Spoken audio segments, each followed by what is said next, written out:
رحمت رمضان ٹرانسمیشن میں خوش آمدید۔ ہمارے ساتھ مفتی محمد شفیق اوان موجود ہیں۔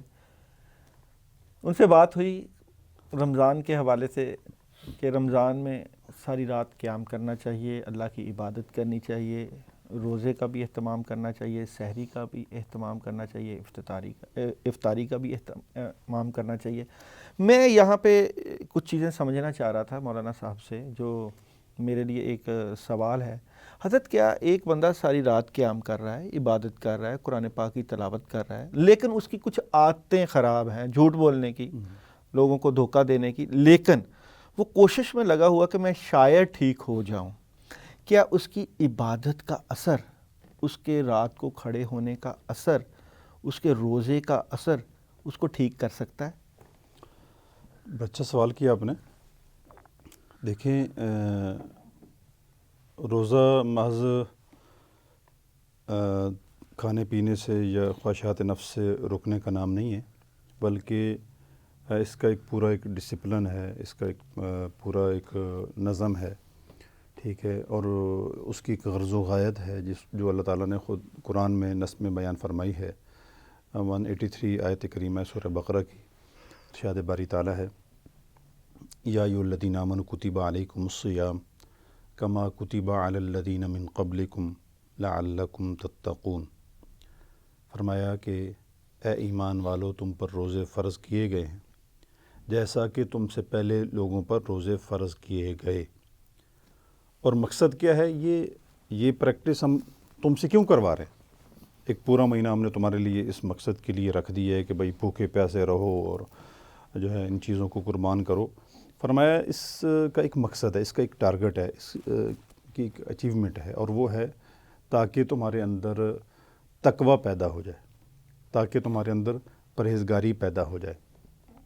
اب دیکھیں کہ ایک بندہ روزہ رکھ رہا ہے، ساتھ ساتھ جو ہے وہ اگر رات کو قیام کر رہا ہے اور غلط اعمال بھی کر رہا ہے، جھوٹ بھی بول رہا ہے، یہ وہ، تو اس کو چاہیے کہ جیسے ہی وہ روزہ سٹارٹ کر رہا ہے تو روزے کے مقصد کو بھی سامنے رکھے کہ محض یہ کھانا پینا یا ان چیزوں سے باز آنا یہی روزہ نہیں ہے، بلکہ اس کے ساتھ ساتھ رب کی نافرمانیوں سے بچنا بھی یہ روزے کی ڈیمانڈ ہے۔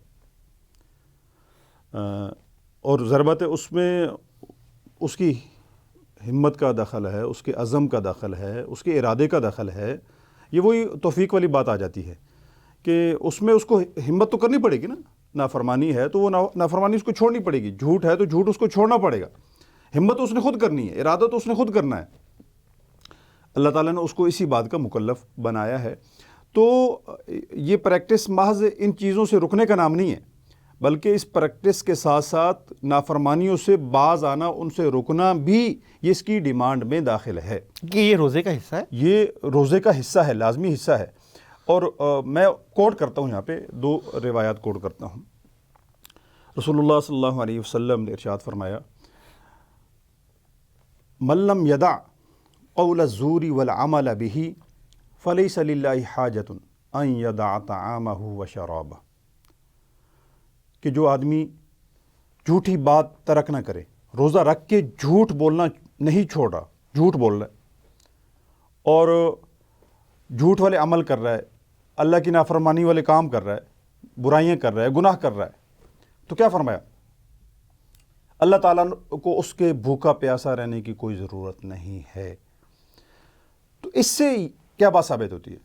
اس سے یہ بات ثابت ہوتی ہے کہ یہ محض یہ پریکٹس کافی نہیں ہے، یہ ایک تربیت ہے، یعنی یہ تربیت کا مہینہ ہے۔ اس میں اللہ تعالیٰ یہ تربیت کروانا چاہتے ہیں، اے میرے بندے، جس طرح تو مجھے حاضر ناظر سمجھ کے جائز کاموں سے باز آ جاتا ہے، کھانا پینا حلال چیز ہے نا، تو میرا حکم سمجھ کے تو کھانے سے باز آ جاتا ہے، میرا حکم سمجھ کے تو پینے سے پیاس کے باوجود باز آ جاتا ہے، میرا حکم سمجھ کے خواہشات نفس کو پورا کرنے سے باز آ جاتا ہے۔ تو اسی طرح اے میرے بندے، جن چیزوں سے میں نے منع کر رکھا ہے، جو میری نافرمانیوں میں داخل ہے، جو میرے حکم کی خلاف ورزی میں داخل ہے، جن سے تمہیں سارا سال باز رہنا چاہیے، اس مہینے میں تو تمہیں چاہیے کہ اس کی پریکٹس کرو، اس کی پریکٹس کرنا بھی ضروری ہے، ورنہ فرمایا کہ اللہ تعالیٰ کو اس کے بھوکا پیاسا رہنے کی کوئی حاجت نہیں۔ دوسری حدیث ہے، میں اسی حوالے سے حدیث کوٹ کرتا ہوں۔ رسول اللہ صلی اللہ علیہ وسلم نے ارشاد فرمایا، رب صائم لیس لہ من صیامہ الا الجوع ورب قائم لیس لہ من قیامہ الا السحر۔ کتنے ہی روزے دار ایسے ہیں کہ جنہیں روزے سے سوائے بھوک پیاس کے کچھ حاصل نہیں ہوتا، مطلب اس روزے کی روح موجود نہیں ہوتی۔ روح کیا ہے؟ تقوی۔ روح کیا ہے؟ نافرمانی سے بچنا ہے۔ روح کیا؟ برے اعمال سے بچنا ہے۔ روح کیا ہے؟ اللہ نے جن چیزوں سے منع کیا ان سے باز آ جانا۔ تو فرمایا کتنے روزے دار ایسے ہیں کہ جنہیں اس روزے سے حاصل سوائے بھوک پیاس کے کچھ نہیں ہوتا۔ ایک مطلب اس نے فارمیلٹی تو پوری کر لی ہے، لیکن اس کا مقصد اس کو حاصل نہیں ہوا۔ اور آگے فرمایا وَرُبَّ قَائِمٍ لَيْسَ لَهُ مِنْ قِيَامِهِ إِلَّا السَّحْرُ۔ کتنے ہی راتوں کو جاگنے والے ایسے ہیں کہ جنہیں راتوں کو جاگنے سے سوائے نیند قربان کرنے کی کچھ حاصل نہیں ہوتا۔ مطلب راتوں کو جاگ بھی رہے ہیں، قیام بھی کر رہے ہیں، ساتھ ساتھ جو ہے وہ اللہ کی نافرمانی بھی کر رہے ہیں، گناہ بھی کر رہے ہیں، ساتھ ساتھ شراب بھی چل رہی ہے، ساتھ ساتھ اور برائیاں بھی چل رہی ہیں۔ تو اس سے کیا بات ثابت ہوئی کہ روزے کی اس پریکٹس کا پورے مہینے کا ایک مقصد ہے بندوں کی تربیت۔ یہ تربیت کا مہینہ ہے، اور تربیت کس بات کی کروانی ہے کہ میرے بندے میری نافرمانیوں سے باز آ جائیں، میرے جو ہے وہ معصیتوں سے باز آ جائیں۔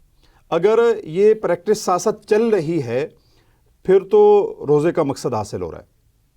اگر یہ پریکٹس ساتھ ساتھ نہیں چل رہی تو وہ ڈھانچہ تو ہے لیکن روح نہیں ہے، اس میں روح ڈالنے کی ضرورت ہے۔ حضور اقدس اگر یہ پریکٹس چل رہی ہے تو روزے کا مقصد، پریکٹس بہت چل رہی ہے لیکن میل پریکٹس چلتی ہے تو روزے کا ہمارے معاشرے میں، روزے کا مقصد حاصل ہو رہا ہے۔ اور یہ جو پریکٹس چل رہی ہے روزے کی، روزہ رکھ کے، ایک عام سا بندہ جو روزہ رکھنا چاہتا ہے مگر اس کو کوئی توفیق نہیں مل رہی، یا جو کوشش کر رہا ہے مگر وہ بھوکا پیاسا نہیں رہ سکتا، یعنی کہ اسے بھوکا پیاسا رہنا مشکل کام ہے، وہ کوشش کے باوجود اس کا جسم اس کا ساتھ نہیں دے پا رہا، لیکن وہ تقوی میں، لوگوں کا حق ادا کرنے میں، لوگوں کے ساتھ حسن سلوک میں، اخلاق میں، اور اپنے چھوٹے بڑوں کے ادب اور احترام میں بڑا پرفیکٹ ہے، لیکن اس کے لیے روزہ رکھنا ذرا مشکل ہو رہا ہے، اور اس کے لیے رات کو قیام کرنا مشکل ہو رہا ہے، مگر وہ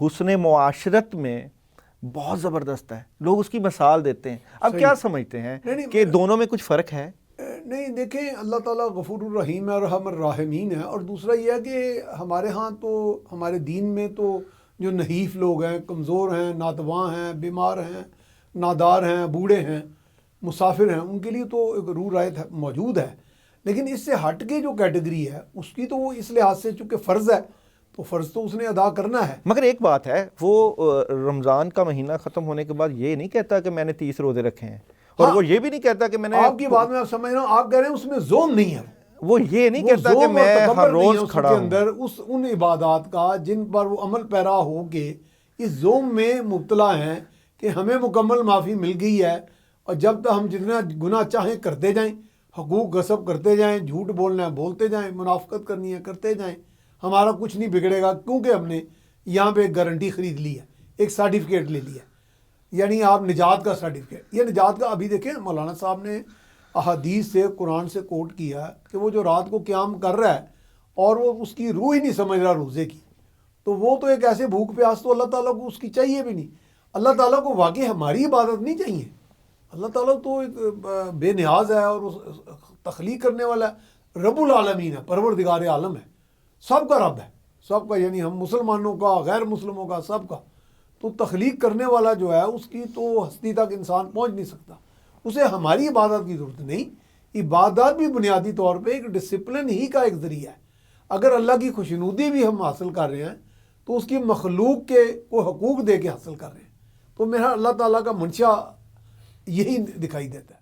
حضور اقدس نجات کا سرٹیفکیٹ رمضان میں حاصل کرنے کے بعد ہمیں اس میں سے خود کو کتنے نمبر دینے چاہیے؟ دیکھیں، ایمان کس چیز کا نام ہے؟ ایمان دو چیزوں کا نام ہے، بین الخوف والرجا، کہ عمل کر کے بھی عمل کر کے بھی عمل پہ اترانا نہیں ہے، توبہ استغفار کرنا ہے۔ تکبر تو منع ہے تکبر جی، تو، اس تو کی ایک بس، میں مثال وہ دیتا تو ہوں۔ صرف اللہ کی ذات کو زیب دیتا ہے۔ سنت ہے کہ جب ہم نماز پڑھتے ہیں تو نماز کے بعد جو پہلا ذکر ہمیں سکھایا گیا ہے وہ کیا ہے؟ ہم سب سے پہلے اللہ کی بڑائی بیان کریں، اللہ اکبر کہیں، پھر 3 دفعہ کہیں استغفر اللہ استغفر اللہ استغفر اللہ۔ کبھی سوچا ہے ہم نے کہ نماز کے بعد استغفار، یہ استغفار کیوں کیا جا رہا ہے، کیوں اس کی تاکید کی جا رہی ہے؟ اس کے پیچھے لاجک کیا ہے؟ لاجک یہی ہے کہ میری عبادت کی کیا حیثیت ہے، اس کی شایان شان حق تو یہ ہے کہ حق ادا نہ ہوا، سیدھی سی بات ہے، جان دی ہوئی اسی کی۔ ہاں اسی کی تھی۔ واہ، تو میری تو یہ ناقص عبادت ہے، ٹوٹی، مطلب اس کما حقو اس کو ادا کرنا میری کہاں اپروچ ہے؟ تو میں تو ابھی بڑا کوتاہ ہوں، اس پر توبہ ہے، استغفار ہے، تو عمل کر کے بھی نمبر ہم نہیں دے سکتے، اللہ کی ذات سے امید رکھ سکتے ہیں کہ اے پروردگار جو اس میں کوتاہی ہو گئی ہے تو معاف فرما دے اور اس ٹوٹے پھوٹے عمل کو قبول کر لے۔ یعنی اللہ کے ہاں ایک عاجزی اور درخواست ہی کی جا سکتی ہے، ورنہ تو اللہ کے نبی صلی اللہ علیہ وسلم نے جیسا کہ فرمایا کہ آدمی جنت میں جائے گا تو اللہ کی رحمت سے جائے گا، ٹھیک ہے، یہ اللہ تعالیٰ نے ایک ضابطہ تو بنا دیا ہے، اس سے آدمی نے گزرنا ہے اور ضروری لا محالہ گزرنا ہے، لیکن اصل تو اللہ کی رحمت ہی ہے۔ تو بندہ عمل کر کے بھی عمل پہ نظر نہ ہو، اللہ کی رحمت پہ نظر ہو، عمل اللہ کر کی، کے جی عمل پہ نظر نہ ہو بلکہ اللہ کی رحمت پر نظر ہو۔ تو کیا یہ جو ہم عمل کر رہے ہیں یہ عمل ہمیں اللہ کی نظر کی طرف لے کر جائیں گے؟ بالکل لے کے جائیں گے۔ دیکھیں ہم اللہ کے حکم کو پورا کر رہے ہیں نا، اللہ کے حکم کی اطاعت کر رہے ہیں۔ جب ہم اللہ رب العزت کے حکم کی اطاعت کر رہے ہیں، اللہ کے حکم کو پورا کر رہے ہیں، تو میں نے ایک بات کوٹ کی تھی، درمیان میں رہ گئی، ایمان کس چیز کا نام ہے؟ خوف بھی ہو، یعنی اللہ کی نافرمانی پر ایک ڈر بھی دل میں ہو، اور جو عمل کیا ہے تو اس پر امید بھی ہو، ٹھیک ہے۔ اور یہ اس کی کیفیت کس قدر ہونی چاہیے؟ حضرت عمر فاروق رضی اللہ تعالیٰ عنہ کا یہ قول ہے، روایات میں بیان کیا گیا ہے کہ اس حد تک اللہ کی ذات کے اوپر یقین ہو کہ قیامت کے روز اگر کہا جائے کہ ایک بندے کے علاوہ اور کوئی جنت میں نہیں جائے گا تو بندے کو اللہ کی ذات پہ اتنا یقین ہو کہ انشاءاللہ وہ میں ہی ہوں گا، اس قدر اللہ کی ذات پہ یقین ہو۔ اور اگر کہا جائے کہ ایک بندے کے علاوہ اور کوئی دوزخ میں نہیں جائے گا تو اس قدر خوف ہو کہ شاید وہ میں ہی ہوں گا۔ تو اعمال کرنے ہیں، اور اعمال کر کے اپنے عمل پر اترانا نہیں ہے۔ اچھا، یہ جو عمال کرنے خوف اور امید کے درمیان کرنے، جی جی، مطلب اس میں ضربت جو کمی کوتاہی ہے اس کا خوف اور ڈر بھی ہو دل میں، اپنی کوتاہ نظری پر بھی آدمی کی نگاہ ہو، کوتاہی پر بھی، اور ساتھ ساتھ اللہ کی ذات سے امید بھی ہو کہ اللہ تعالیٰ قبول کرنے والا ہے، انشاءاللہ قبول فرما لیں گے۔ اچھا، اللہ اعمال کو زیادہ پسند کرتے ہیں یا اخلاص کو زیادہ پسند کرتے ہیں؟ دیکھیں دونوں چیزیں بڑی اہم ہیں۔ بنیادی چیز جو ہے نا وہ اخلاص ہے، عمل بھی ضروری ہے، اور عمل میں اخلاص کا ہونا یہ سمجھ لیں کہ ریڑھ کی ہڈی کی حیثیت رکھتا ہے۔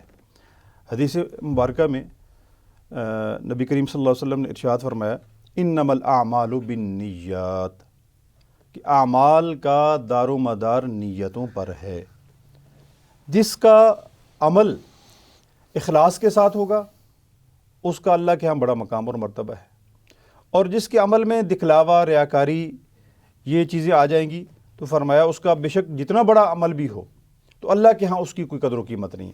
تو عمل کے ساتھ اس میں اخلاص کا ہونا یہ روح کی حیثیت رکھتا ہے، یہ ایک بنیاد کی حیثیت عمل رکھتا ہے۔ جسم ہے جی جی اور اخلاص روح ہے۔ جی، ایسے ہی۔ عمل جسم ہے اور اخلاص روح ہے، اور روح رمضان اور روحانی رمضان اور محبت رمضان، اعمال سے محبت، اللہ سے محبت، اللہ والوں سے محبت، عشق مصطفیٰ، یہ ساری چیزیں اسی پلیٹ فارم پہ ملیں گی۔ مگر ابھی چھوٹا سا بریک۔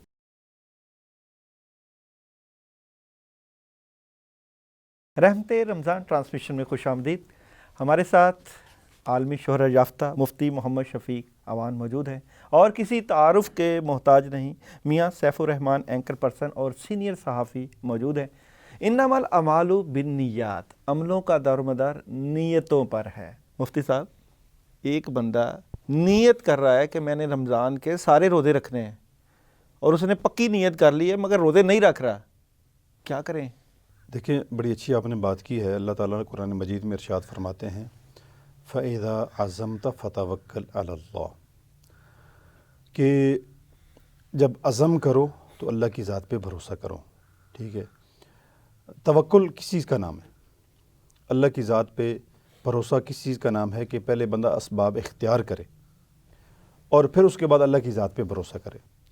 اب ایک آدمی نیت اور ارادہ رکھتا ہے لیکن رکھ نہیں پا رہا، تو اس کی نیت میں شاید کمزوری ہے، عزم میں کمزوری ہے۔ جو صحیح معنی میں عزم ہوتا ہے نا، وہ آدمی کو عمل کی طرف لے کے جاتا ہے۔ ہاں اللہ ماشاء اللہ اگر کوئی عذر پیش آ جائے، جیسے قرآن میں اللہ تعالیٰ نے استثناء کیا ہے، فمن کان منکم مریضا او علی سفر فعدۃ من ایام اخر، کہ بیماری کی حالت ہے، سفر کی حالت ہے، اس کی چھوٹ دی اللہ تعالیٰ نے، تو وہاں تو اگر وہ بندہ نہیں رکھ پا رہا تو اللہ نے بھی چھوڑنے کی رخصت دی ہے کہ بعد میں رکھ لینا، پورے کر لینا، لیکن ماحول سارا موافق ہے، اور پھر بھی وہ کہتا ہے کہ نیت تو ہے میں رکھ نہیں پا رہا، تو اس کا مطلب ہے کہ نیت میں کمزوری ہے، عزم میں کمزوری ہے۔ اجر ملے گا؟ اجر ملے گا؟ نہیں، اس نیت کا اجر ملے مطلب گا؟ دیکھیں ایک فریضہ ہے، آپ نے فریضہ ادا کرنا ہے، تو وہ فریضے کی نیت کرنے سے وہ فریضہ ادا نہیں ہو جائے گا۔ نہیں، یہ ہم نے میں اس نے کی پریکٹس جب تک آپ نہیں کریں گے، ہاں، دیکھو اللہ کے ہاں جو نماز ہے تو نیت تو کریں گے آپ، لیکن نیت کے ساتھ ساتھ اس کو پریکٹیکلی کرنا بھی ضروری ہے۔ نبی کریم صلی اللہ آپ محض نیت کرتے ہیں لیکن پریکٹیکلی اس کو سر انجام نہیں دیتے، تو آپ نے اس فریضے کو ادا ہی نہیں کیا۔ نبی کریم صلی اللہ علیہ وسلم ایک صحابی کے گھر جاتے ہیں، اس نے روشن دان بنایا ہوتا ہے، اور وہ پوچھتے ہیں کہ یہ کس لیے بنایا؟ وہ کہتے ہیں یہ ہوا کے لیے بنایا۔ تو ان کہ اگر نیت کر لو کہ اس سے اذان کی آواز بھی آ جائے گی، تو جب تک یہ رہے گا ثواب ملے گا۔ یہ بڑی اچھی بات آپ نے کی ہے، میں یہاں پہ تھوڑا سا فرق بیان کر دوں۔ دیکھیں، ایک ہے فرائض جن کے ادا کیے کرنے سے ہی آپ ان سے عہدہ برآ ہو سکتے ہیں، محض نیت کرنے سے آپ ان سے عہدہ برآ نہیں ہو سکتے۔ تو جیسے نماز ہے، روزہ ہے، آپ جتنی مرضی نیتیں کر لیں، پریکٹیکلی اگر آپ نہیں کرتے تو آپ اس فریضے سے باہر نہیں آ سکتے۔ کرنا پڑے گا، کرنا پڑے گا، اس کی پریکٹس کرنی پڑے گی، یہی آپ کی ذمہ داری ہے، یہی آپ پر تکلیف ہے، اسی کا آپ کو مکلف بنایا گیا۔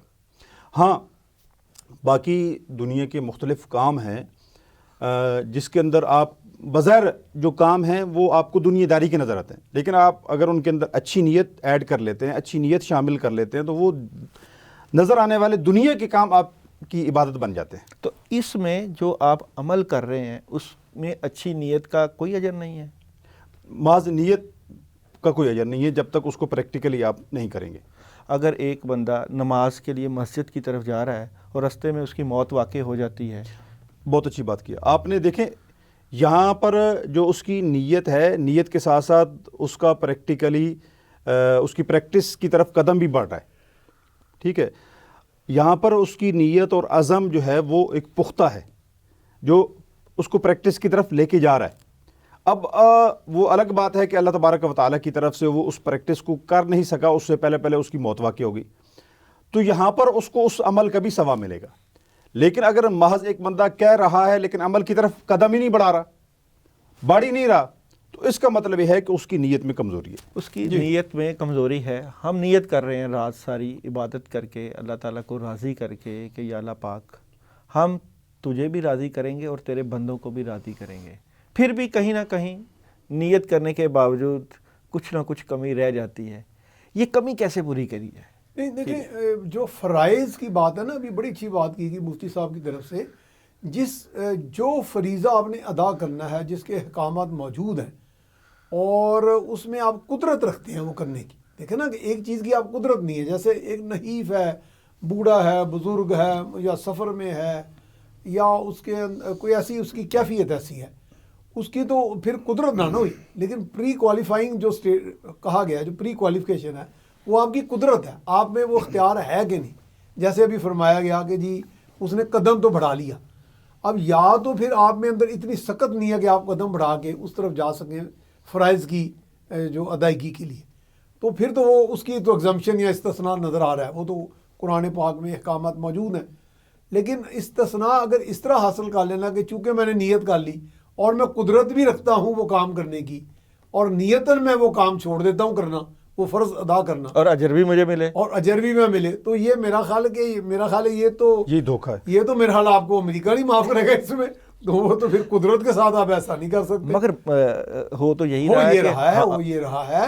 تو یہ ضعف ایمان ہے، یہ ایمان کی کمزوری ہے. یہ یہاں پہ ہی ہماری اصلاح کی جو ہے نا وہ مقصود ہے. یہاں پہ جیسے اس پروگرام میں ہم بات کر رہے ہیں حوالے دے کے کہ جی یہاں آپ اپنی اصلاح کریں کہ اللہ کے احکامات کیا ہیں، اور آپ کے اندر کچھ کرنے کی جب قدرت ہے، ایک اختیار موجود ہے، کیپیسٹی موجود ہے، وقت موجود ہے، اور کرنے کا آپ کو کوئی وجہ نہیں سمجھ آ رہی کہ آپ کیوں نہ وہ کریں. دیکھیں نا کہ ہر چیز کی ایک نظام جو ہے وہ جڑا ہوا ہے. اب دیکھیں نا وہ جیسے قرآن پاک میں کہا گیا کہ چاند سورج سے پہلے نہیں نکل سکتا، یا کس طرح سے گھٹتا جاتا ہے چاند. والقمر نہ ہو قدر نہ منازلہ ارجون القدیم، یعنی سوکھی ٹہنی کی مانند ہو جاتی. ایک پورا نظام ہے، یعنی کوئی چیز اپنے وقت سے نہ پہلے ہو رہی ہے نہ بعد ہو رہی ہے. ایک اس نظام کے اندر ایک لاجک، ایک منطق نظر آتی ہے، ایک ڈسپلن نظر آتا ہے. خالق کائنات کی تخلیق کا ایک پورا، جیسے ہم اپنی دیسی دنیاوی زبان میں میتھمیٹکس کہہ سکتے ہیں، تو اس میتھمیٹکس میں آپ ایک ہی وقت میں 4 میتھمیٹکس کیسے چلا سکتے ہیں؟ آپ ایک ایکویشن پہ پورا نہیں اترے، آپ 2+2 5 کرنا چاہ رہے ہیں، یعنی 2 اور 2 ملا کے 4 ہی ہوں گے. اگر میں نیت بھی کر رہا ہوں اور اس پہ عمل بھی نہیں کر رہا، قدرت بھی رکھتا ہوں، تو اس کا مطلب میں 2 + 2 5 کرنا چاہ رہا ہوں. تو قدرت کے تمام تر وہ جو مروجہ اصول ہیں، جو آفاقی حقیقتیں ہیں، آفاقی اصول انڈینائبل، میں اس کی نفی کر رہا ہوں. تو اس کا مطلب کہ میں ہی پھر وہ احمق ہوں، جو آپ نے فرمایا کہ جیسے کہا گیا حدیث میں اور قرآن پاک میں کہ وہ احمق ہے. نفس کا دھوکہ یہی ہے. نفس کا دھوکہ ہے کہ میں تو خود کو دے رہا ہوں، میں اور کس کو میں دے رہا ہوں. حضور اقدس یہ وجہ مجھے پتہ ہے کہ میں نہیں ٹھیک ہو پا رہا ہے یا مسئلہ کہاں ہے. یہ وجہ سے میں نکلنا کیوں نہیں چاہتا؟ میرے ساتھ مسئلہ کیا ہے؟ دیکھیں اس میں جو کئی سارے فیکٹر ہوتے ہیں. ایک تو فیکٹر بعض اوقات ماحول کا بھی ہوتا ہے. جس ماحول میں آپ رہ رہے ہیں وہاں اس چیز کا ماحول ہی نہیں ہے. پھر اس کے ساتھ ساتھ بعض اوقات یہ ہوتا ہے کہ آپ نفسانی طور پہ کمزور ہیں، یعنی آپ کے اندر وہ ایمان کی پختگی نہیں ہے، ایمان کا وہ درجہ نہیں ہے کہ جو آپ کو عمل پہ آمادہ کر سکے. تو ہم ایسے سورسز اختیار کریں، ایسے ذرائع اختیار کریں، ماحول اختیار کریں. یہاں پر ایک اور بات جو ہے اللہ تعالیٰ نے قرآن مجید میں ارشاد فرمایا کہ اب یہ نیک اعمال ہمارے اندر کیسے آئیں گے. تو اس کے لیے ہمیں کچھ پریکٹس کی بھی ضرورت ہے، اور اس کے ساتھ ساتھ ہمیں کچھ انوائرمنٹ اور ماحول کی بھی ضرورت ہے. اللہ تعالیٰ نے اس انوائرمنٹ کے اختیار کرنے کا حکم بھی دیا ہے.